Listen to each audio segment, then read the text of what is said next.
we want this to be a conversation today. So if you have a question, feel free to put it in the chat. Feel free to raise your hand. I mean, we're going to have a breakout room with, a case, but we just really want to, keep this personal and collaborative. And so, just don't be shy if you have a thought that you really want to share. And, if you're anything like me, if I waited, I would probably forget it by the time it was time to ask a question. So, um, we have lots of, lots of students and lots of practitioners. So that's really exciting. I'm going to turn it over to Larry and Reagan. But before we start, or I should say my first question would be, I have right here your first book, OD for the Accidental Practitioner. And oh, I didn't introduce you guys. And I want to hear about what made you write this book. But before that, I do want to say a little bit about Dr. Larry and Reagan. Dr. Larry received his PhD in clinical and industrial psychology and has been consulting with organizations since 1970. You started when you were 10, right, Larry? Yes, yeah, right, yeah. Larry has worked in government, nonprofits, and private organizations, from family-run businesses to Fortune 100 corporations.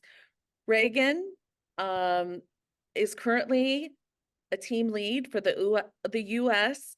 Office of Personnel Management and Workforce Planning and Reshaping Division within OPM's HR Solutions. In this role, she provides OD, organization design, human capital services to public sector clients nationwide.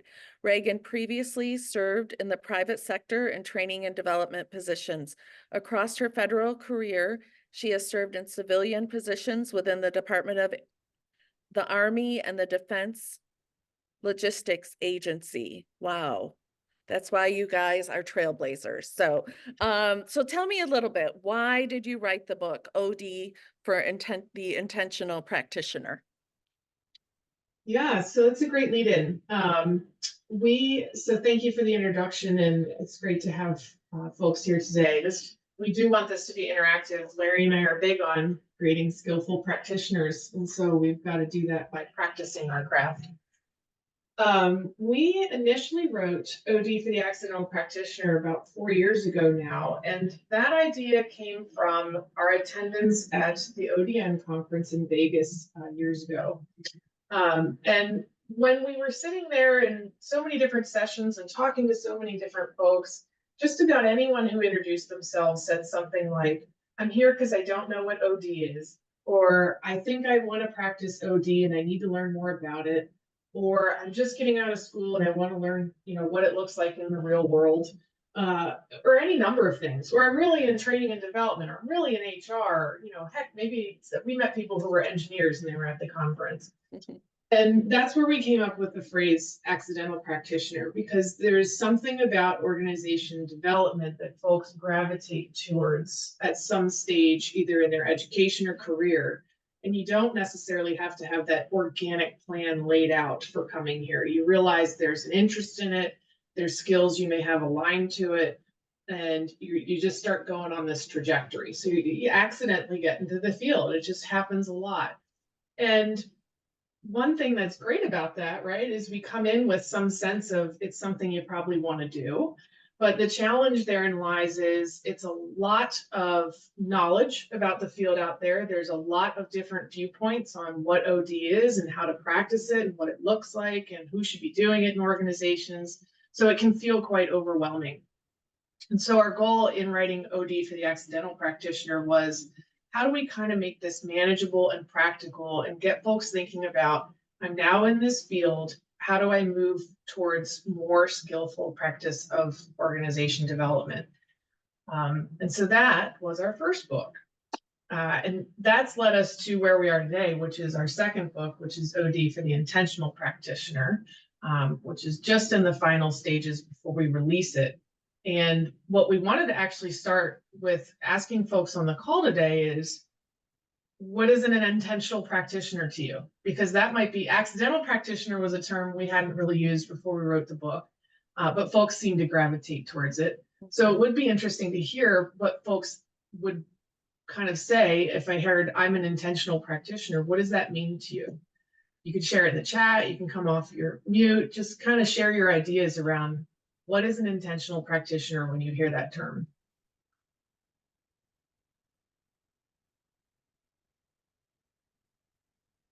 That is a non-rhetorical question, folks. Well, I Googled intentional. I cheated a little bit, and it says done on purpose, deliberate. Dina says strategic thinker, ongoing personal, professional development. So what is an intentional practitioner? Purposeful relationship builder. I really like that word, purposeful. And relationship builder. Purposeful relationship builder. Clear intention, Yeah. strategic thinker.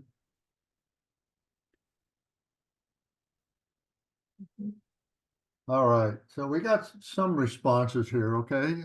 Purposeful, capability, like that. Competency development. Okay, age of digital transformation. Well, Defined objectives and key KPIs, key performance indicators, right? Desire to affect positive changes in the workplace and organizations. Yeah. Purposeful keeps coming up. It seems to resonate, right? And that's something that Larry and I have said, you know, is part of being an intentional practitioner. And an intentional practitioner is also going to be skillful, right? We're going to have both knowledge and skill. And we'll be applying that adeptly with our clients and our organizations that we're working with. So you see some of the responses here, and some of them relate more toward the individual and what he or she should do. Others relate more maybe toward a initiative being implemented. So we're a little bit over the board, and that's typical. That's what we typically expect. We came up with this title also because of a lot of our attendance at conferences, and we'd get people coming out of graduate school, MSOD programs or PhD programs, and we found that this is what they wanted to do all their lives. Okay, it's not that they transitioned in from a career elsewhere. I'm an accidental practitioner. I came from training and development, and then I moved over into organizational development when I realized that you can deliver the world's best training program and get all kinds of great smile sheets and evaluations. But if you put them back into a toxic or dysfunctional system, they revert back to that behavior because that's where their paycheck comes from. That's what rewards them. So we began to look at, you know, what does the intentional practitioner do? And we identify that far more in depth in the book. But one of the things we noticed was that a lot of young men and women were coming out of school very knowledgeable. They knew the history of OD, the background of OD, the you know, various OD models, and they knew authors and people in the history of OD, etc. However, they were not necessarily very skillful. So they did not have a lot of opportunity to apply all this knowledge. And even today, people are saying, well, how do I become an external consultant and be on my own? Or how do I do this? How do I do? And we're graduating, academia is graduating a lot of very knowledgeable people. And maybe that's all they can do in the amount of time they have a student, but not necessarily very skillful people. And skillfulness comes when you begin to apply your craft. And having the opportunities to apply that in academia sometimes is rare. So we began to look at, you know, how does somebody become skillful and gain all that competencies?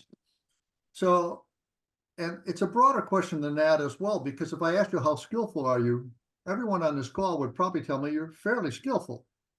But tell me all the things you don't know about yourself.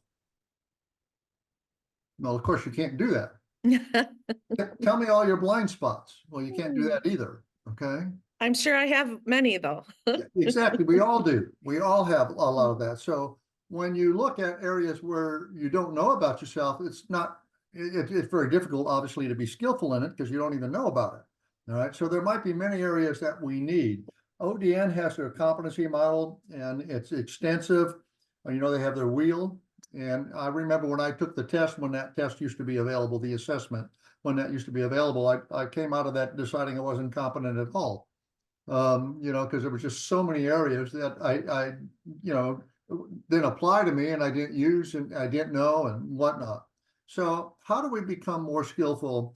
And part of what we did in this book is our second book, OD for the Intentional Practitioner, is filled with all kinds of cases. There's one whole chapter that's nothing but cases, but there's cases throughout the book where you have to develop action plans and apply your craft and see how you could do. And that's what we wanted to do today in a very small way. So what we'd like to do is you all received, I hope, a case ahead of time to read a very short case. We'd like to put you into some small groups right now. And if you've read the case, would you do this? Would you go back while others who did not read the case are reading it and go back and underline or circle words or phrases that stood out for you that were either positive or negative, all right? And those of you that haven't read the case, please read the case. So when you get in your small groups, A, introduce yourselves very quickly. B, you know, take 3 to 5 minutes maximum to read the case or underline words. And then there are 3 questions at the end of the case. We'd like your group to discuss those 3 questions. And we're planning roughly 20 minutes for this. So there should be plenty of time for everyone to talk and get in. Encourage the quiet people, cut off the long-winded ones. You know, in 20 minutes, we'll bring you on back and we'll see what you think about how you would respond to this case. So if there's any questions, please either, you know, yell it out loud or put it in the chat and we'll try to respond to you. And Regan and I will probably bounce around from room to room as well. Yes. Larry, can I just say one thing? Adrian, it's after midnight in the Philippines and Adrian is here. And I just think that is so impressive. But Adrian says OD is not widely practiced in the Philippines yet. Many companies here don't have OD as a part of it. And Fahima says it's the same in New Zealand. So there's a lot of room for this throughout the world. And so we're really glad you're here. And thank you for saying that, Kim. And let me say one other thing. In the case, for those of you not in the U.S., it did talk about Title VII of the Civil Rights Act. That is just government language in America for how the government defines what might be a hostile work environment.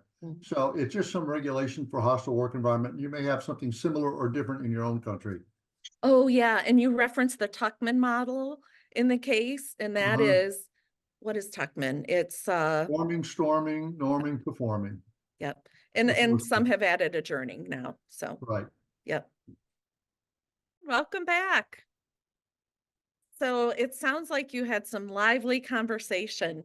I was just wondering, for the benefit of those who are watching the recording, do you think it would be helpful if somebody just summarized the case very briefly? Yes, I think so. Who would like to do that?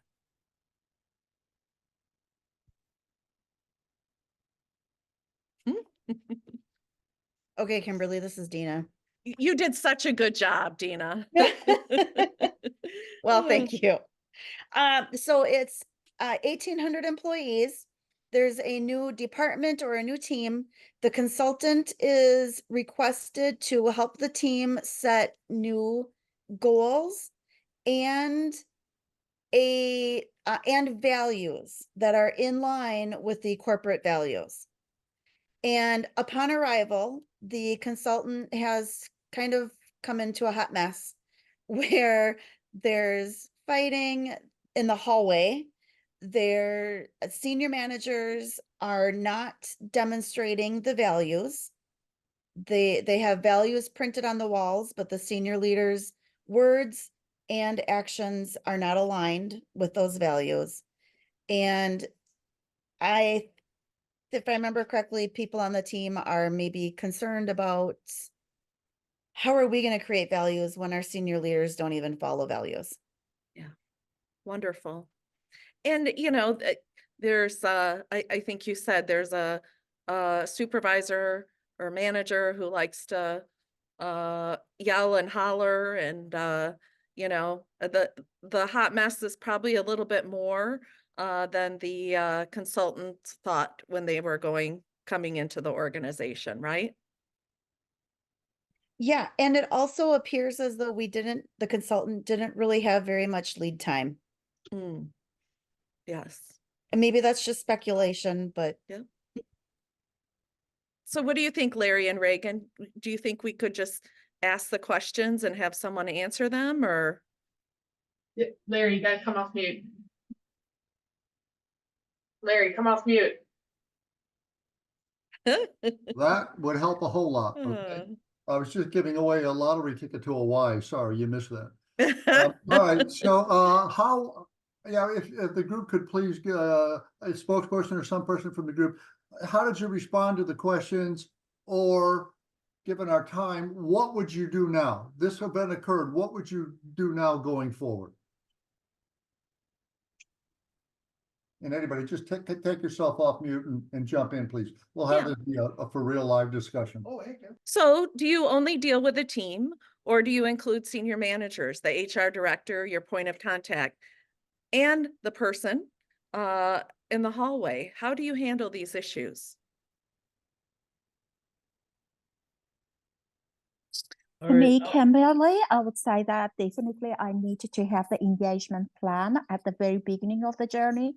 So that is very important to have a clear conversation with whoever appointed me to the case, which is here is HR.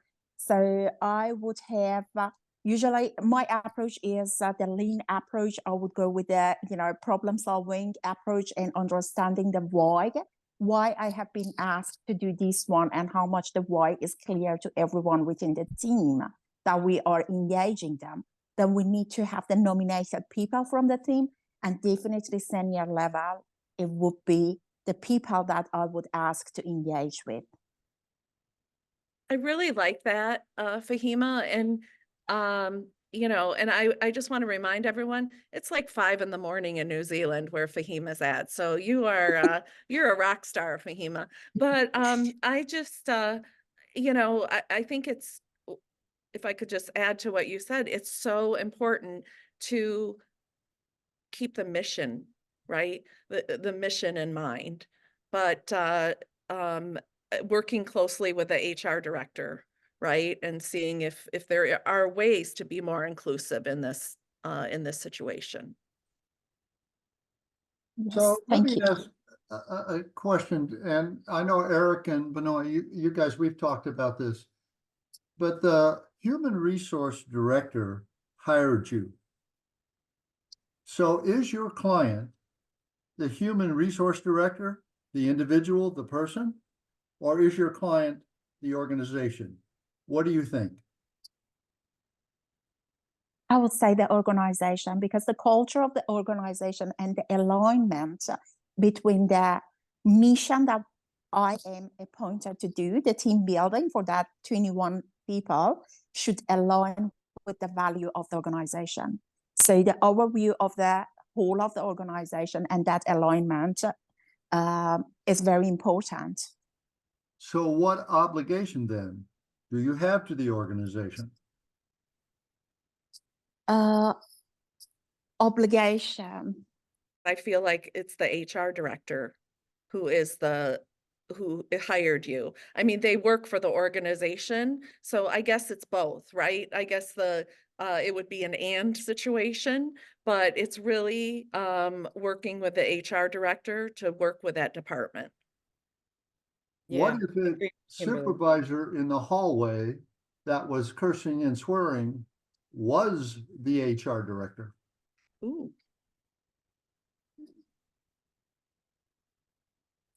Who wants to answer that?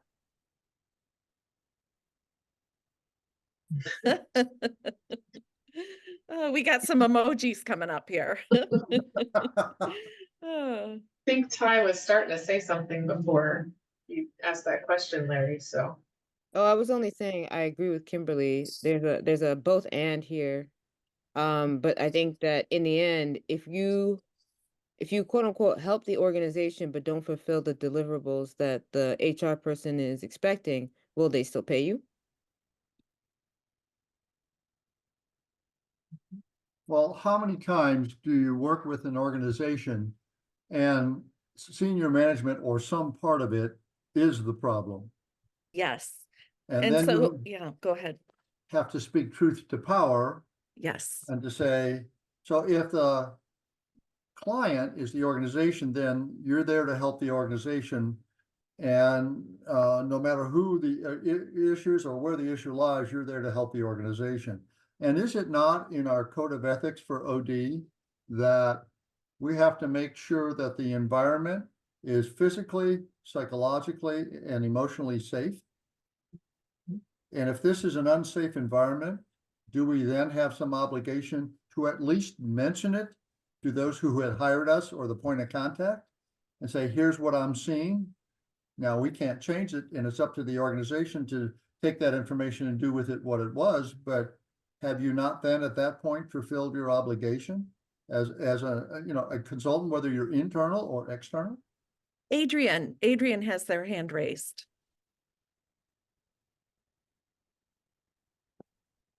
Yes, thank you, Kimberly, for calling me. So I shared this with Regan and the team earlier during the breakout session that if I could have it my way, I will start first by conducting a 360-degree evaluation from the team members to about the team managers or the senior management. That way, we can bring that up to before the team building and say, this is the current situation. And if we are to change the culture of this organization, or if we are to actually create a psychologically safe environment, we really have to start with our leaders, because this is what your team members said about your communication style and management style. And I think that's a good start. If they're okay conducting that 360-degree evaluation, then let's go ahead. But if they're not open for constructive feedback, then maybe it's doomed to fail. That's just my thoughts. Thank you. Yeah, so you could get some further business possibly out of this, right? But you still, it's important that you keep the mission, what you were hired for, in mind, I believe.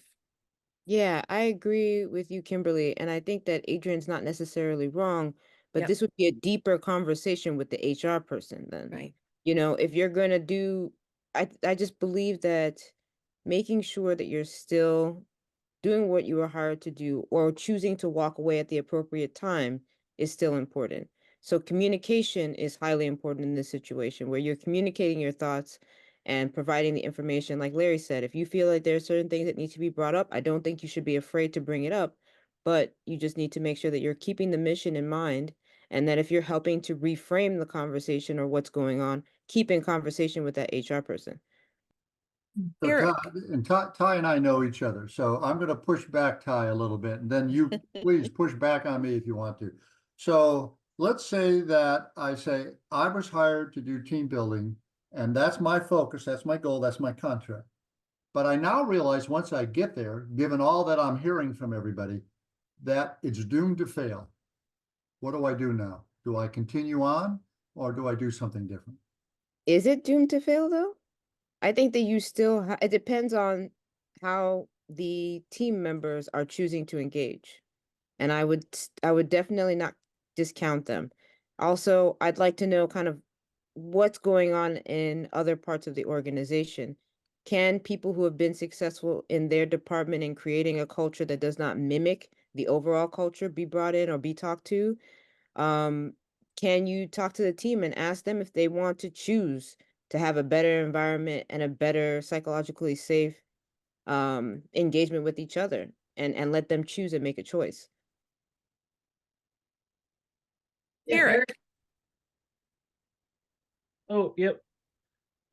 Thank you. Yeah, we were discussing this kind of going back to a little bit about can we still succeed in our obligations? I think the team, I mean, while senior management, I think, is an issue, and we've discussed that, I think the team building program might still be able to succeed. If again, going back to what Larry said, it fosters empowerment, accountability, and safety, really focusing on the team dynamic aspect and building an identity. Now, how that might succeed in this environment, I don't know. But another issue might be, I mean, in the case it said this department is being created and they want it up and running now. And that kind of, organizations might only do that if a department is integral to what they're doing. Maybe a new change in strategy, or maybe it's a revenue generating kind of department, or marketing or sales, or something that this needs to happen right away. And I think within that context, focusing on building the department up might be more pressing than dealing with the systemic issues with senior management. I mean, that's going to have to be dealt with anyway, the long-term impact. If they want to deal with it, right? If they want to deal with it, yes. I mean, if the organization decided this department was worthy enough to creating an entire department, maybe they had outside hires, maybe they had internal transfers, whatever. That's a significant kind of investment this organization is making. So yeah, while you're, within that context, I'm assuming, I mean, that's the assumption I'm making with this kind of, unless it's just for case purposes only. But I mean, if it is for, an integral part of the organization's kind of maybe new direction or something, but. I really love the third question, and I think we kind of led up to it. Is your team building program doomed to fail because of the senior managers and the modeling it, or in what ways might it be successful? I think you're really speaking to that, Eric. All these questions also kind of bring us back to the beginning of an engagement. If a client calls us for team building, it's a time to ask a lot of questions, right? Because usually when they're wanting team building, that's a cure for what we don't know all the symptoms are and all of the root causes are. So in any instance, if you're an external consultant, especially, and you get the call, we need a team building program, that's when you really want to dive into your curiosity and see if you can elicit some things about the situation beyond just we want team building to help build your process and what your goals are before you're even in the engagement. That said, it's very often that you get into a client engagement or an internal engagement in an organization, and what it started out as is not what it has become. That's the life of an OD practitioner, and we have to be able to use our own instincts and our own selves and say, let's strategically think about what's going on, and let's think about how we partner with our client to move this forward in the most constructive way. And sometimes that requires deviating from the direction we set initially. And if we could just maybe talk about, I really liked it when Larry mentioned, what if the person that hired you was the one who was yelling and cursing in the hallway? What are your suggestions regarding coaching that individual? So I've been in like 200 companies, a lot of them, and I'm so privileged to have done that. I've never been anywhere where senior management was not part of the problem. They are always part of the problem. Okay, now I don't mean that in a negative or hostile sense. Sometimes they just endured or tolerated or put up with it for years, and that's why the problem's still there. Mm-hmm. Now, the other side of the coin is I've never been anywhere where senior management wasn't part of the solution. Yes. I mean, because they have to supply the resources, the money, the time, the people. So they are key to any initiative. So even if you go in for a team building effort in one department, in some way that's connected to the senior leaders. And in this case, they're modeling all the opposite behavior that you might, as a good instructor, be teaching. Okay. And they're not living the values. They have the stated values and the real values. And coming to grips with that is a difficult process. But I certainly, it's just one individual. This is where the idea of being able to have the courage to give that person diplomatic but candid feedback. Okay, and say, here's what's happening, and here's the impact I see that it's having on your organization or your people. Okay, you know, you're not telling them to change or whatever. Now, I've had bosses say, thank you for giving me that feedback. I've had bosses say, hey, we'll call you if we need you. Out, you know, but you've done what you know, your ethics say and your values, and you've done your job. Okay, beyond that, you know, hey, we're not always successful. You know, just because we think we're good, that doesn't mean we're effective. Right. So, hey, this is just one of many, many cases in our book. This whole book is filled with cases just like this, with lots of questions to provoke thought and to get you to think about your values and your biases and how would you approach this. And we want to raise your awareness and develop skills about how to work with various clients. So this new book that's coming out should be out in a month. We really encourage you to read it and take a look at it. We think it's going to be a powerful book, and we'd love your feedback on it once you do. Yeah. Will it be available on Amazon? Amazon, Barnes and Noble. Okay. We thought it was going to be out the 1st of March, and Okay. it's probably going to be out by the end of April, but we'll get it out, and it's coming out shortly. It's OD for the Intentional Practitioner. And, you know, this was so much fun. Did you all enjoy this? I mean, I really enjoyed the real life application. We're getting heart emojis, we're getting celebratory emojis. You know, I wish we could do more of this because maybe we can have a conversation offline about that because, you know, I love theory. There is definitely a place in this world for theory, but if you can't transfer theory into practice successfully, I like to call myself a pracademic. So yeah. Anybody else have any comments before we go? I was going to say to that, you know, Larry and I had talked about, it's very hard. It takes a long time to move from emerging to, you know, skilled practitioner. It does, you know, the emerging practitioner group by ODN is 7 years, right? Like there's 7 years considered emerging. So to find ways to practice your skills is not always easy. And you certainly don't want to really feel uncomfortable or nervous when you're right in front of a client in a tough situation like this. And that's why we designed the book this way. Both books. I mean, the Accidental Practitioner book has a lot of cases, and we just continued to build on that for the second book because you can take these and you can make group studies out of them. You know, you can take a case and have a group conversation with colleagues. What would we do? How do we want to handle this? And that's the goal, is to provoke conversation and thought that you might not have had because you weren't exposed to the situations we've got in these books. So, Regan, what would you suggest in the beginning, a brand new consultant? What steps would you suggest that they would take to get more comfortable in these situations? well, I can say, so I'll put Larry on the spot because he was my mentor when I was a new practitioner. But it was invaluable because I worked with someone who could observe me and who could ask me questions. How do you think that went? What did you think about that situation? Did you notice this? And it cued me into a lot of things. So I think mentorship is extremely valuable, or if nothing else, finding a partner to do this with to bounce ideas back off, because we work in a social system when we're working with organizations, and it's helpful to have different perspectives that are your allies while you're growing your skills. And it's continued practice, whether it's nonprofit, whether it's, you know, just doing case studies like this, whether it's finding some way to apply your skills.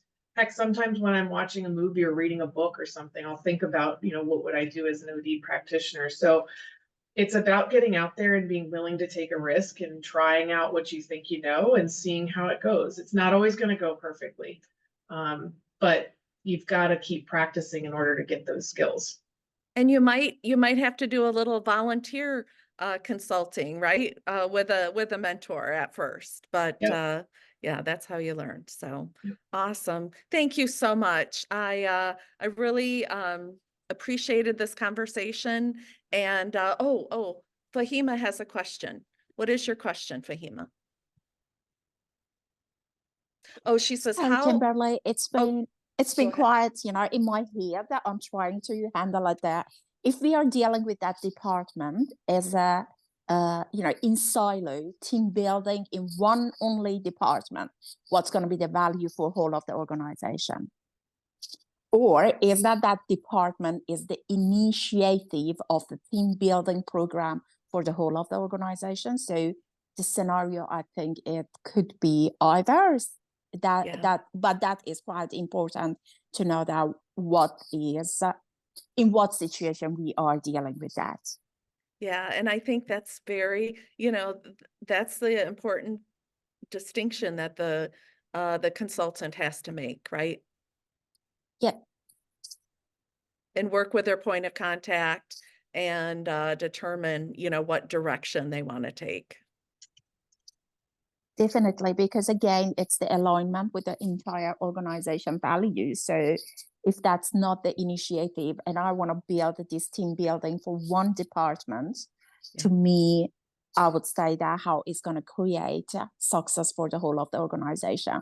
Why that a specific department needs to invest on hiring me, doing this team building for them. Yeah, and maybe, this is a new department, so obviously the HR director wants to get off on the right foot or the right track, which is wonderful. And, sometimes I found that, good news can travel faster than bad news, right? Yes. So Great. maybe some, senior leadership will see what's happening in that department and say, we want more of this. Yeah, that could be the situation, definitely. Yeah. Awesome. Yes. Dinah says your good work will spread like wildfire. So yes, that is definitely the hope. So thank you everyone. Larry and Regan, any parting thoughts as we close? Well, we're in a noble profession that really makes an impact on systems and people. And it can be confusing at times and there's lots of reasons for that, but I would say stay the course and keep learning and growing and hopefully we'll, be able to make an impact at least within our circle of influence. Wonderful. Yes, and thanks for everyone for participating.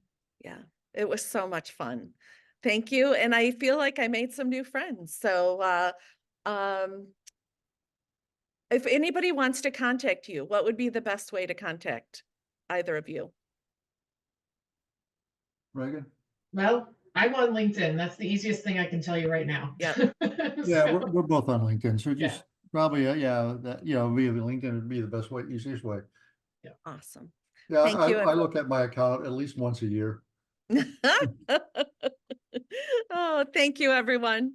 Have a great Friday Thanks. or Saturday, wherever you are. Thank you, everybody. Thank you. Bye-bye. Thank you, Thank guys. you. Bye. Bye.